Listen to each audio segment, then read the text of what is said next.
हमें अपनी जड़ों को नहीं भूलना चाहिए, अपने पेरेंट्स, उनके एक्सपीरियंसेस। बहुत अच्छा पॉइंट इन्होंने बोला है कि हमको अपनी जड़ों को कभी नहीं भूलना चाहिए। देखो, एक पेड़ है, किस बेस पे डिसाइड होता है कि वो पेड़ कितना बड़ा हो सकता है? उसकी जड़ें कितनी अंदर तक है। तो अगर हमको ऊपर बढ़ना है, ऊपर मतलब आप कह सकते हो बाहर इस दुनिया में अगर बढ़ना है, तो अंदर जड़ें उतनी ही स्ट्रांग होनी चाहिए। अगर अपनी रूट्स को हमने छोड़ दिया और ऊपर बढ़ने की कोशिश कर रहे हैं तो गिर जाएंगे। थोड़ा सा आंधी तूफान आएगा, दिखेंगे भी नहीं कहां गए। तो हमें क्या नहीं करना चाहिए, कभी भी अपने माँ बाप की डिसरिस्पेक्ट नहीं करनी चाहिए किसी भी हालत में। अपने माँ बाप के बारे में कुछ बुरा सोचना तक नहीं चाहिए, करना तो बहुत दूर की बात है। और कुछ लोग थोड़ा बहुत पैसों के चक्कर में पता नहीं क्या क्या कर रहे हैं। किसके साथ? अपने माँ बाप के साथ। कौन है माँ बाप? आपकी जड़ें हैं। और सोचो, आपको एक मजेदार बात बता देता हूं कि जो बंदा, अगर आपको पहचानना हो ना कि वो बंदा कैसा है, कि उस बंदे के साथ उस पर भरोसा करना चाहिए नहीं करना चाहिए, तो उस बंदे को ये देखो कि वो अपने माँ बाप के साथ कैसे बिहेव करता है। उसने अपने माँ बाप के साथ क्या किया।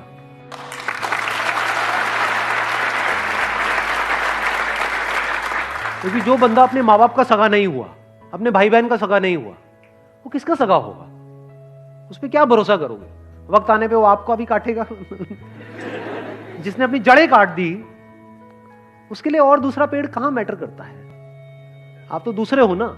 जिसने अपने को नहीं छोड़ा वो आपको क्या छोड़ेगा? तो इसको हमेशा याद रखना है। हैविंग सेड दैट, इसका मतलब ये नहीं है कि आप उनकी हर बात से एग्री करो।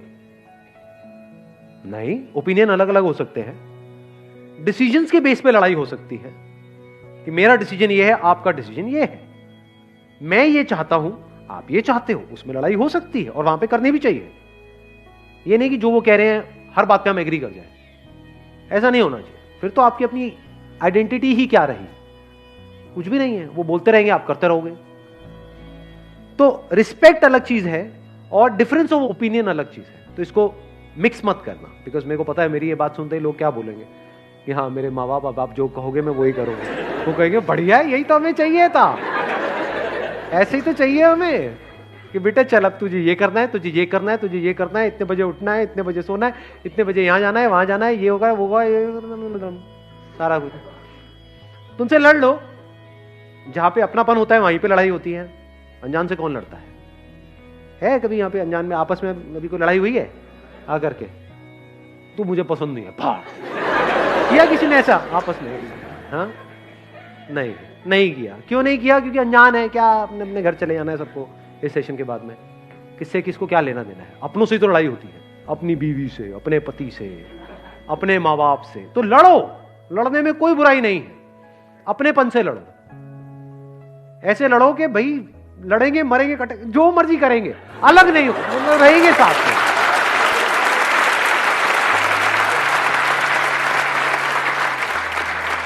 इसको इस तरह से भी कह सकते हो, आपस में लड़ेंगे, बाहर का कोई आएगा तो फिर हम एक हो जाएंगे, फिर नहीं छोड़ेंगे। या एक्चुअल में अगर कोई मुश्किल आएगी तो हम सब एक है। हाँ, आपस में हमारा चलता रहता है थोड़ा बहुत, उसमें कोई बुराई नहीं है। तो जड़ों को याद रखने का मतलब, जड़ों को ना भूलने का मतलब कि कुछ ऐसे लोग हैं आपकी लाइफ में जो आपको अंदर तक पता है कि ये मेरे अपने हैं। कैसे पता है? क्योंकि जब आपकी लाइफ का सबसे खराब टाइम चल रहा था, तब भी वो आपके साथ थे। वो आपके अपने हैं, फॉर श्योर आपके अपने हैं। जब खराब टाइम में नहीं छोड़ा तो अच्छे टाइम में क्या छोड़ेंगे? और कुछ ऐसे लोग होते हैं, थोड़ा सा आपका टाइम अच्छा होता है, पीछे पीछे घूमने लग जाते हैं, आपके लारे लपे करेंगे, आपकी तारीफें करेंगे, आपको बोलेंगे कि हाँ तू तो मेरा भाई है, हम तो ये हैं, हम तो वो हैं। जैसे ही आपका टाइम थोड़ा सा खराब होगा, आपको छोड़ देंगे, आपकी तरफ देखेंगे भी नहीं, आपसे बात तक नहीं करेंगे, एकदम पीठ कर देंगे आपकी तरफ। तो आप पहचान सकते हो ऐसे लोगों को। कुछ ऐसे लोग थे आपकी लाइफ में जब आप कुछ भी नहीं थे, या ये कह लो खराब टाइम चल रहा था, तब भी वो आपके साथ में थे। तो ये आपके अपने हैं। दुनिया इधर की उधर हो जाए, इनको नहीं छोड़ना है। चाहे घर अलग अलग हो जाए, देखना, इसको भी ध्यान से समझ लेना। इसका मतलब ये नहीं है कि हाँ एक ही घर में रहेंगे जी, अब तो सास बहू आपस में एक दूसरे का गला काट रही है लेकिन रहेंगे हम एक साथ ही। ये नहीं कह रहा हूं मैं। चाहे घर अलग अलग हो जाए, यानी फ्लोर अलग अलग हो जाए, अपार्टमेंट अलग अलग हो जाए, आप यहां रहते हो, वो वहां रहते हैं, या दूर भी रहते हैं, आप दिल्ली में रहते हो, वो बॉम्बे में रहते हैं, दैट्स ओके। लेकिन दिल से हम एक है जी, मरते दम तक। हम अलग नहीं हो सकते। That must be very clear. जिसके माइंड में ये क्लियर है उसकी जड़ें पक्की है। Wish you all the very best. Thank you so much for coming.